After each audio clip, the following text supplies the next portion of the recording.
Hello guys, कैसे हैं आप सब। उम्मीद करते हैं बहुत ही अच्छे होंगे, तंदुरुस्त होंगे, स्वस्थ होंगे। और मैं भी अच्छा हूं। तो चलिए आज के टॉपिक के बारे में हम लोग बात कर लेते हैं कि आज का हमारा टॉपिक क्या है। तो आज का जो हमारा टॉपिक है वो कंप्यूटर हार्डवेयर से संबंधित है। और हार्डवेयर के अंदर हम लोग आज डिफ्रेंशिएट करेंगे कि हार्डवेयर भी दो प्रकार के यहाँ पे हम लोग डिफ्रेंशिएट करेंगे। एक इंटरनल और एक एक्सटर्नल हार्डवेयर के बारे में हम लोग बात करेंगे। बहुत सारे डिवाइसेस होते हैं हमारे कंप्यूटर के अंदर। कुछ डिवाइसेस जो हैं सीपीयू के बॉक्स के अंदर होते हैं, कुछ सीपीयू बॉक्स के बाहर होते हैं, कुछ प्रिफेरल्स जो होते हैं वो बाहर से लगते हैं। तो इस तरीके से बहुत सारे डिवाइसेस हैं, तो हम लोग कैटेगराइज नहीं कर पाते हैं कि कौन से इंटरनल है और कौन से डिवाइसेस को हम लोग एक्सटर्नल डिवाइस कहेंगे। तो चलिए बात कर लेते हैं पहले हार्डवेयर के बारे में। तो all the physical components of computer are called hardware, यानी कि जितने भी फिजिकल कंपोनेंट्स होते हैं कंप्यूटर के अंदर उन सभी को हम लोग हार्डवेयर कहते हैं। दूसरे शब्दों में अगर कहा जाए, the electronic parts that make up a computer are its hardware, यानी कि जितने भी इलेक्ट्रॉनिक पार्ट्स कंप्यूटर को तैयार करने में लगते हैं वो सारे हार्डवेयर कहलाते हैं। गाइस, हार्डवेयर के बारे में समझ गए होंगे। अब चलिए हार्डवेयर यहाँ पे हम लोग डिफ्रेंशिएट करते हैं दो प्रकार में। पहला है एक्सटर्नल हार्डवेयर और दूसरा है इंटरनल हार्डवेयर। एक्सटर्नल हार्डवेयर को समझते हैं।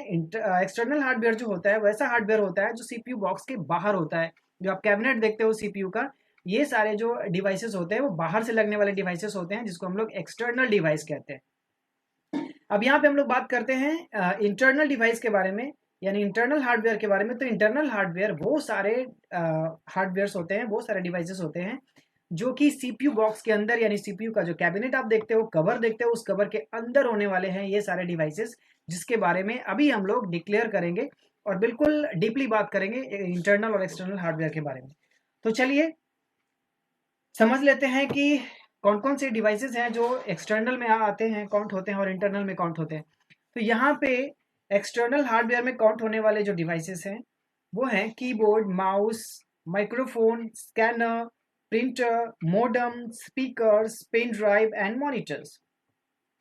इंटरनल हार्डवेयर में जो डिवाइसेस काउंट होने वाले हैं वो है मदरबोर्ड, सीपीयू जिसको हम लोग सेंट्रल प्रोसेसिंग यूनिट भी कहते हैं, रैम जिसको हम लोग रैंडम एक्सेस मेमोरी कहते हैं, एंड हार्ड ड्राइव जिसको हम लोग हार्ड डिस्क भी कहते हैं। और पोर्ट्स वो जगह होता है जहाँ पे हम लोग बाहर से प्रिफेरेंस लगाते हैं। जैसे आप सीपीयू से मॉनिटर को कनेक्ट करते हो, या फिर सीपीयू से आप कीबोर्ड को, या फिर सीपीयू से आप माउस को जहाँ पे कनेक्ट करते हैं वो सभी को हम लोग पोर्ट कहते हैं। अब बात कर लेते हैं पावर सप्लाई। तो ये सारे इंटरनल हार्डवेयर के अंदर आते हैं। ये सारे जो डिवाइसेस होते हैं वो सारे आपके वो कैबिनेट के अंदर होते हैं। तो आइए गाइज एक एक करके हम लोग बात करते हैं कि ये सारे डिवाइसेस क्या हैं, कैसे काम करता है और कहाँ पे क्या होता है। तो यहाँ पे सबसे पहले हम लोग बात कर लेते हैं कीबोर्ड के बारे में। ये जो देख रहे हैं एक टाइपराइटर डिवाइस है। टाइपराइटर का मतलब इसका यूज करते हैं आप किसी भी चीज को लिखने के लिए, टाइप करने के लिए, नंबर्स को प्रेस करने के लिए, अलग अलग प्रकार के सिंबल्स को प्रेस करने के लिए। ये जो कीबोर्ड है इसके अंदर आपको तीन प्रकार के कीज मिलते हैं, चार प्रकार के कीज मिलते हैं, लेकिन यहाँ पे हम लोग तीन प्रकार के कीज के बारे में बात करेंगे। इसके अंदर आपको नंबर्स मिल जाते हैं, लेटर्स मिल जाते हैं, and different types of symbols भी मिल जाते हैं। तो ये जो है कीबोर्ड है, जो एक इनपुट डिवाइस होता है, और इसका जो यूज होता है हम लोग इसका यूज इनपुट करने के लिए, डाटा फीड करने के लिए कंप्यूटर सिस्टम के अंदर इसका यूज करते हैं। आगे चलते हैं और आगे हम लोग बात करते हैं मॉनिटर की। मॉनिटर ये देखने में लग रहा है टीवी के जैसा। ये एक टेलीविजन की तरह एक डिवाइस होता है जिसका यूज आपका कंप्यूटर करता है डाटा आउटपुट करने के लिए, इसलिए ये एक आउटपुट डिवाइस है। कहता है it is the screen that displayed result in the form of text and image and etcetera. ये एक स्क्रीन होता है, टेलीविजन लाइक डिवाइस होता है जो डाटा आउटपुट करने के लिए इसका यूज किया जाता है। ये डाटा जो है आपका जो आउटपुट करेगा वो टेक्स्ट भी हो सकता है, इमेज भी हो सकता है, वीडियोस भी हो सकते हैं और मेनी मोर थिंग्स हो सकते हैं। इसके आगे चलते हैं और हम लोग बात करते हैं माउस के बारे में कि माउस कैसा डिवाइस होता है, इसका क्या इंपॉर्टेंस होता है हमारे कंप्यूटर सिस्टम के अंदर। तो माउस भी एक बहुत ही इंपॉर्टेंट डिवाइस होता है हमारे कंप्यूटर सिस्टम के अंदर। माउस जो होता है एक पॉइंटिंग डिवाइस होता है जो पॉइंट करता है हमारे ऑप्शंस को, मॉनिटर के ऊपर पोजीशंस को क्लिक करने के लिए इसका यूज किया जाता है। माउस जो है वो कंट्रोल करता है पॉइंटर को स्क्रीन के ऊपर कि कौन सा हमें ऑप्शन से यहाँ पे क्लिक करना है, किस ऑप्शन से क्या होना है, राइट क्लिक, लेफ्ट क्लिक, ये सारी चीजें यहाँ पे हम लोग माउस के द्वारा करते हैं। माउस का जो पॉइंटर आपको स्क्रीन के ऊपर अभी जो देख रहे हैं, ये जो घूम रहा है माउस के आसपास जो घूम रहा है, इसको हम लोग पॉइंटर कहते हैं और इसे हम लोग कर्सर भी कहते हैं। तो ये माउस के बारे में जानकारी थी। अब इसके आगे चलते हैं। अब हम लोग जानते हैं प्रिंटर के बारे में कि प्रिंटर क्या होता है। It is also most important preference of computer system. Printer जो होता है ये आपने बहुत समय बहुत जगह पे ये सारी चीज़ों को देखा है, आप स्कूल में पढ़ रहे होते हैं या फिर कहीं पे आप जाते हैं प्रिंट आउट करवाने के लिए, तो आप प्रिंटर को ज़रूर देखा होगा आपने। तो प्रिंटर एक ऐसा डिवाइस होता है जो कि कंप्यूटर द्वारा जनरेटेड जो रिजल्ट होता है उसको पेपर के ऊपर निकालने का काम करता है। जैसे आपके कंप्यूटर से कोई कमांड आता है किसी भी पेज को प्रिंट करने के लिए, तो वो प्रिंटर एग्जीक्यूट करके और आपके पेज को प्रिंट करके आउट कर देता है। ये बहुत प्रकार के प्रिंटर होते हैं, इसके बारे में हम लोग आगे की वीडियोस में बात करेंगे। कहता है प्रिंटर जो है वो प्रिंट कर सकता है टेक्स्ट को, ग्राफिक्स को और इमेजेस को। यानी इसमें आप टेक्स्ट भी, जैसे पेपर पढ़ते हैं तो उसमें इमेजेस भी होते हैं और उसके अंदर ग्राफिक्स भी होते हैं और उसके अंदर टेक्स्ट भी होता है, तो ये सारी चीज़ों को ये प्रिंट कर सकता है। अब इसके आगे चलते हैं और हम लोग जानते हैं स्कैनर के बारे में। स्कैनर क्या होता है? स्कैनर नाम सुन के ही आपको अंदाजा लग गया होगा कि ये किस तरह का डिवाइस है। ये जो डिवाइस है वो स्कैन करने के लिए यूज किया जाता है इस डिवाइस का। तो स्कैन क्या करता है, कहने का मतलब है कि जैसे आपका जो प्रिंटर है, मैंने अभी बताया कि प्रिंटर जो है आउट करता है, ये सॉफ्ट कॉपी से हार्ड कॉपी बनाता है। अब सॉफ्ट कॉपी और हार्ड कॉपी के बारे में हमने पिछले वीडियो में बताया, फिर भी मैं अभी आप लोगों को बता देता हूँ। सॉफ्ट कॉपी कंप्यूटर के अंदर जो कॉपीज होते हैं उस कॉपी को हम लोग सॉफ्ट कॉपी कहते हैं, जिसको हम लोग देख सकते हैं, पढ़ सकते हैं, छू नहीं सकते। लेकिन प्रिंट आउट होने के बाद उस पेपर के ऊपर हम उसको देखते हैं, पढ़ते हैं और उसे छू भी सकते हैं। अब यहाँ पे स्कैनर की बात हो रही थी, तो ये जो आपका स्कैनर है वो क्या करता है, हार्ड कॉपी से सॉफ्ट कॉपी बनाता है। अब मैंने हार्ड कॉपी और सॉफ्ट कॉपी के बारे में भी बताया कि जो पेपर के रूप में होता है, पेपर के ऊपर लिखी हुई जो चीज़ें होती हैं या ग्राफिक्स होता है उसे हम लोग हार्ड कॉपी कहते हैं। और हार्ड कॉपी हम लोग यहाँ पे इस डिवाइस के अंदर डालते हैं और उसको स्कैन करके और सॉफ्ट कॉपी बनाते हैं, और वो चीज़ें हैं जो कंप्यूटर में हमें दिखने लगती हैं, उसमें हम लोग एडिटिंग वगैरह कर सकते हैं।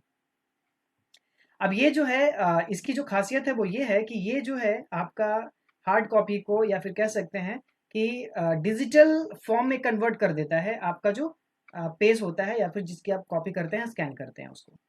आगे चलते हैं और इसके अगले डिवाइस के बारे में बात करते हैं जो कि स्पीकर है। आप लोगों ने स्पीकर तो देखा ही होगा, सॉन्ग्स भी सुनते हैं, टेलीविजन में स्पीकर लगा हुआ होता है, कंप्यूटर में लगा हुआ होता है। आप जो डीजे देखते हैं आजकल शादियों में जो यूज़ की जाती है, वो डीजे के अंदर भी स्पीकर्स होते हैं। स्पीकर्स एक ऐसा डिवाइस होता है जो कि साउंड्स के रूप में आपके डिजिटल जो डाटा होते हैं उसको साउंड्स के रूप में कन्वर्ट करके और आउट करता है। तो ये स्पीकर्स होते हैं जिस जो हम लोग सुनने के लिए यूज़ करते हैं।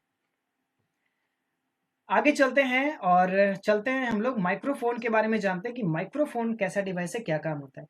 तो माइक्रोफोन जो है एक ऐसा डिवाइस होता है जो अलाउ करता है इंस्ट्रक्शन देने के लिए। जैसे मान लिया जाए आपको गूगल पे कुछ भी सर्च करना होता है तो आप टाइप करते हैं, या फिर आप वहाँ पे माइक वाले माइक्रोफोन वाला जो आइकन बना होता है उस पर क्लिक करके और वहाँ पे आप बोलते हैं, तो वो क्या करता है, रिकॉग्नाइज करता है आपके साउंड को और प्रोसेस करके जो आपका डिजायर्ड रिजल्ट होता है वो आपको दिखा देता है गूगल। तो ये माइक्रोफोन जो होता है वो इंस्ट्रक्शन देने के लिए होता है साउंड के रूप में। कहते हैं microphone then convert our voice into digital form so that computer can understand it. अब ये जो माइक्रोफोन है वो क्या करता है कि हमारे साउंड को क्या करता है कि डिजिटल फॉर्म में कन्वर्ट कर देता है, और जब डिजिटल फॉर्म में कन्वर्ट होता है तो कंप्यूटर उसको समझने में कंप्यूटर को आसानी होती है। तो माइक्रोफोन जो है साउंड रिकॉर्ड करने के लिए भी इसका यूज किया जाता है। चलिए अब आगे चलते हैं। अब जानते हैं हम लोग पेन ड्राइव के बारे में। पेन ड्राइव का नाम आप लोगों ने बहुत सुना होगा। तो पेन ड्राइव भी एक स्टोरेज डिवाइस के अंदर आता है, और ये जो है एक पेन की तरह दिखने वाला डिवाइस होता है। ये डाटा स्टोरेज के लिए इस डिवाइस का यूज़ करता है किया जाता है। जैसे डाटा में आप डाटा को सेव कर सकते हैं, जैसे रिटन डेटा हो सकता है, आप किसी भी प्रोग्राम को इसके अंदर, जैसे कोई भी एप्लीकेशन है उसको आप रख सकते हैं। ऑडियोज़ को आप रख सकते हैं, यानी सॉन्ग्स जैसे सुन रहे हैं आप तो सॉन्ग्स को आप इसमें रख सकते हैं। वीडियोज़ को रख सकते हैं, मूवीज़ वगैरह जो वीडियो सॉन्ग्स होते हैं उन सभी को रख सकते हैं, और इमेजेस को आप रख सकते हैं। तो ये एक स्टोरेज डिवाइस होता है। और a pen drive connects to a computer through USB port. अब ये जो पेन ड्राइव है, यहाँ पे जो ये जो आप देख रहे हो, ये जो चीज़ है वो है यूएसबी पोर्ट। यूएसबी पोर्ट के थ्रू कनेक्ट होता है। ये जो चीज़ है आपके कंप्यूटर में सेट होती है, लगती है, और ये डिवाइस जो है एक्टिव हो जाता है, और इसके अंदर जितना भी डाटा होता है वो कंप्यूटर में आपको दिखाई देने लगता है। चलिए आगे बात करते हैं हम लोग मोडेम्स के बारे में। It is most important things in this tutorial. तो इसके बारे में थोड़ा सा ध्यान से समझिएगा, क्योंकि इसके बारे में आपने पढ़ा होगा, फिर भी इसमें कभी कभी कन्फ्यूज़न हो जाती है। तो मॉडेम जो है एक ऐसा डिवाइस होता है जो आपके कंप्यूटर को नेटवर्क के साथ जोड़ता है, यानी इंटरनेट के साथ जोड़ने का काम करता है ये मॉडेम। मॉडेम जो है दो वर्ड से मिलकर बनता है, जो है मॉड्यूलेटर एंड डी मॉड्यूलेटर, जो इसका फुल फॉर्म भी है। मॉड्यूलेटर एंड डी मॉड्यूलेटर, ये जो मॉड्यूलेटर और डी मॉड्यूलेटर है इसका अलग अलग काम होता है। मॉड्यूलेटर का अलग काम होता है और डी मॉड्यूलेटर का अलग काम होता है। इट मीन्स कहने का मतलब मॉड्यूलेटर जो है वो मॉड्यूलेशन करता है और डी मॉड्यूलेटर जो है डी मॉड्यूलेशन करता है। चलिए समझते हैं कि मॉड्यूलेशन और डी मॉड्यूलेशन क्या होता है। जब आपका जो कंप्यूटर है वो कहीं पे डाटा सेंड कर रहा होता है, मान लिया जाए आप किसी को एक ईमेल भेज रहे होते हैं, तो आपके कंप्यूटर के अंदर जो डाटा होता है, आप लोग जानते हैं कि कंप्यूटर जो है वो डिजिटल फॉर्म में डेटा को रखता है। तो डिजिटल फॉर्म से एनालॉग सिग्नल में कन्वर्ट करता है। ये जो आपका मॉडेम है वो डिजिटल फॉर्मेट को एनालॉग फॉर्म में कन्वर्ट कर देता है और डाटा अलग अलग पैकेट्स में टूट जाती हैं और वो फिर डेस्टिनेशन पे जाना शुरू हो जाता है। तो इस प्रक्रिया को हम लोग मॉड्यूलेशन कहते हैं। यानी कि जब आपके कंप्यूटर से डाटा बाहर जा रहा होता है तो ये टेलीफोन लाइन के साथ इसको गुजर के और आगे जाना पड़ता है टेलीफोन लाइन के थ्रू। तो टेलीफोन लाइन में जो है एनालॉग सिग्नल पास होता है, तो एनालॉग में कन्वर्ट कर देता है आपका ये मॉडेम, और कन्वर्ट करके जहां इसका डेस्टिनेशन होता है, जहां पे इस डाटा को पहुंचना होता है, जो आपने एड्रेस दिया है उस आईपी एड्रेस पे पहुंच जाता है। तो इस प्रक्रिया को हम लोग मॉड्यूलेशन कहते हैं। अब डीमॉड्यूलेशन भी एक प्रक्रिया है। जब आपका कंप्यूटर डाटा रिसीव कर रहा होता है तो वो समय क्या होता है कि ये जो आपका मॉडेम है वो क्या करता है कि आपका जो एनालॉग डाटा होता है, एनालॉग जो फ्रीक्वेंसी होती है उसको वो डिजिटल फ्रीक्वेंसी के अंदर कन्वर्ट कर देता है, और इस प्रक्रिया को जो है हम लोग कहते हैं डीमॉड्यूलेशन। मुझे उम्मीद है कि आपको समझ में आ गया होगा। आगे चलते हैं और हम लोग बात करते हैं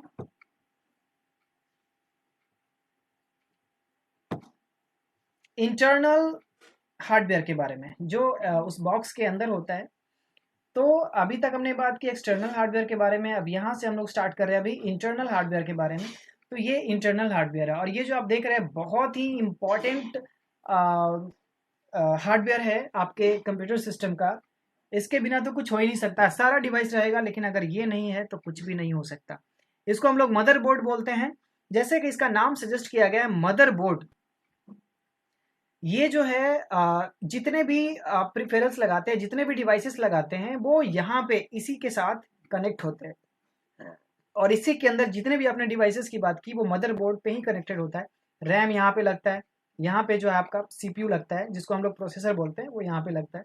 पावर सप्लाई इधर है और बहुत सारे डिवाइसेस यहाँ पे लगाने के जैक्स बने हुए हैं। तो यहाँ पे सारे डिवाइसेस को आप लगा सकते हैं, इंसर्ट करा सकते हैं। आगे चलते हैं और हम लोग जानते हैं एसएमपीएस के बारे में, या फिर पावर सप्लाई भी इसे हम लोग कह सकते हैं। एसएमपीएस और पावर सप्लाई कहता है इसका जो फुल फॉर्म है एसएमपीएस का वो होता है स्विच्ड मोड पावर सप्लाई।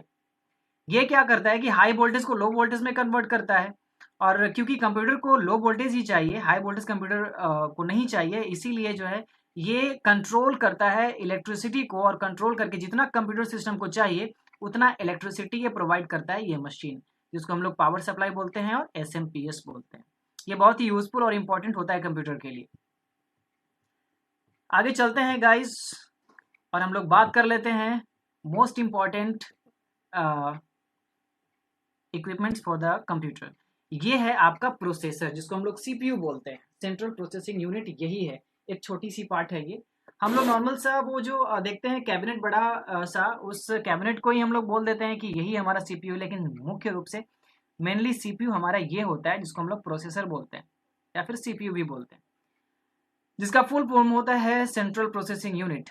ये जो है कंप्यूटर का दिमाग होता है। यही जो है हम लोगों ने बचपन से पढ़ा है, CPU is the brain of computer. तो यही जो है वो सीपीयू है और ब्रेन ऑफ कंप्यूटर है। कहता है कि most actual computation task place here, most of the work that computer can do is mostly controlled by CPU.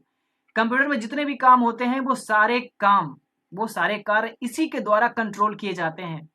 अब ये जो अभी है वर्ल्ड का फेमस जो कंपनी है इंटेल प्रोसेसर के लिए, वो इंटेल कंपनी है, तो अभी सबसे अच्छी प्रोसेसर इसी की आती है। तो ये है आपका सीपीयू और जिसको हम लोग प्रोसेसर कहते हैं। यानी जितने भी प्रोसेसिंग का वर्क होता है वो हम लोग प्रोसेसर से कंप्यूटर करता है, और ये आप देख लीजिए, यही है प्रोसेसर। आगे चलते हैं और चलते हैं बात करते हैं हम लोग रैम की। ये भी बहुत ही इंपॉर्टेंट डिवाइस है हमारे कंप्यूटर सिस्टम को चलाने के लिए। तो RAM stand for random access memory. इसका जो फुल फॉर्म होता है रैम का, वो होता है रैंडम एक्सेस मेमोरी। ये एक डाटा स्टोरेज है, डिवाइस है, डाटा को होल्ड करता है। लेकिन ये डाटा को होल्ड कुछ ही समय के लिए करता है, जब तक आपका एप्लीकेशन चालू है। जब कोई एप्लीकेशन आप स्टार्ट करते हैं और जो भी आप कमांड और इंस्ट्रक्शन आप देना शुरू करते हैं, तो वो सारे इंस्ट्रक्शन को सीपीयू जो है इसी के अंदर स्टोर करके रखता है। जो भी आपने देखा, ये जो है सीपीयू है, और यही सारा डाटा को स्टोर करके और इस रैम के अंदर रखता है। टेम्परली रखता है। जब आप एप्लीकेशन बंद कर देते हैं तो इसमें से डाटा इरेज हो जाता है। या फिर इसमें से डाटा इरेज होने के दो कारण हो सकते हैं। या तो जिस एप्लीकेशन को आपने खोला है वो एप्लीकेशन जब बंद होगा तो इसमें से डाटा इरेज होगा, और नहीं तो जब लाइट ऑटोमेटिकली चली जाती है तो भी डाटा इरेज हो जाता है ये रैम के अंदर। आगे चलते हैं और बात करते हैं हम लोग परमानेंट स्टोरेज की। तो परमानेंट स्टोरेज जो हम लोग करते हैं वो हार्ड ड्राइव के अंदर करते हैं, जिसको हम लोग हार्ड डिस्क भी बोलते हैं। हार्ड डिस्क जो होता है लॉन्ग टर्म मेमोरी होता है। इसको कोई फर्क नहीं पड़ता कि आपका सिस्टम ऑफ है या आपका सिस्टम ऑन है, इससे कोई भी फर्क नहीं पड़ता। इसमें जो भी आप डाटा रख देते हैं वो सेफली रखा हुआ रहता है, चाहे आपका सिस्टम ऑफ रहे या सिस्टम आपका ऑन रहे, आपका सिस्टम टूट जाए, कोई फर्क नहीं पड़ता। ये इसके अंदर जो है वो डाटा स्टोरेज आपका रहता ही रहता है। आगे चलते हैं और हम लोग समझ लेते हैं पोर्ट के बारे में। जैसे कि आप कीबोर्ड लगाते हैं, माउस लगाते हैं, बीजी केबल लगाते हैं, गेमिंग के लिए आप जो केबल लगाते हैं, हेडफोन से जो सॉन्ग सुनने के लिए सीपीयू में लगाते हैं, वो सारी चीज़ें यहाँ पे आपको दिखेंगी। आप इंटरनेट के यूज़ करने के लिए जो है आप जो वायर लगाते हैं सीपीयू के अंदर, ये सीपीयू का पीछे का हिस्सा है। और यहाँ पे देख लीजिए, यहाँ पे माउस और कीबोर्ड के लिए यहाँ पे पोर्ट दिए गए हैं। और यहाँ पे जो आप देख रहे हैं ये दोनों है, ऊपर वाला जो दोनों है वो यूएसबी पोर्ट्स के लिए होता है। अभी जो कीबोर्ड्स आ रही हैं और माउस आ रहा है, जो वो आ रहा है यूएसबी पोर्ट वाले, तो ये यूएसबी पोर्ट्स है। ये जो है इथरनेट केबल लगाने के लिए होता है। जो इंटरनेट हम लोग जो यूज़ करते हैं, इथरनेट केबल से यूज़ करते हैं, तो उस केबल को लगाने के लिए यहाँ पे जगह दी गई है। ये सारी चीज़ें जो है वो गेमिंग के लिए होती हैं। यहाँ पे हेडफोन लगाते हैं, लाइन इन के लिए होता है। और यहाँ पे जो है आपका वो VG पोर्ट है, VGA जिसको बोलते हैं, VGA पोर्ट। यहाँ से आप वीडियो आउट करवा सकते हैं, यहाँ से भी आप वीडियो आउट करवा सकते हैं। तो ये भी एक इम्पॉर्टेंट पार्ट है, ये जानना ज़रूरी होता है कि हार्डवेयर के बारे में जानकारी होनी ज़रूरी है। इसीलिए आप समझ लीजिए कि यहाँ पे माउस और कीबोर्ड लगा सकते हैं आप। यहाँ पे भी आप माउस और कीबोर्ड लगा सकते हैं। यहाँ पे आप पेन ड्राइव लगा सकते हैं। यहाँ पे आप जो है कंप्यूटर आउटपुट करने के लिए यहाँ पे डिस्प्ले लगाया जाता है, मॉनिटर यहाँ पे लगाई जाती है। यहाँ पे गेमिंग के लिए इन सभी का यूज़ किया जाता है। ये हेडफोन है, आप यहाँ से सॉन्ग सुन सकते हैं। लाइन इन है, यहाँ से इन कराने के लिए होता है। इस तरीके से बहुत सारे यहाँ पे पोर्ट्स हैं। इन सभी का ये कॉमन पोर्ट्स यहाँ पे दिखाए गए हैं, जिसके बारे में जानकारी सभी को होनी चाहिए। तो गाइज ये था हमारा आज का ट्यूटोरियल। मुझे उम्मीद है कि आप लोगों को ये ट्यूटोरियल बहुत ही अच्छा लगा होगा। और अगर अच्छा लगा है तो बहुत ज़्यादा मेहनत लगता है इन वीडियोस को बनाने के लिए। सो प्लीज़ कृपया करके लाइक ज़रूर करें और चैनल को सब्सक्राइब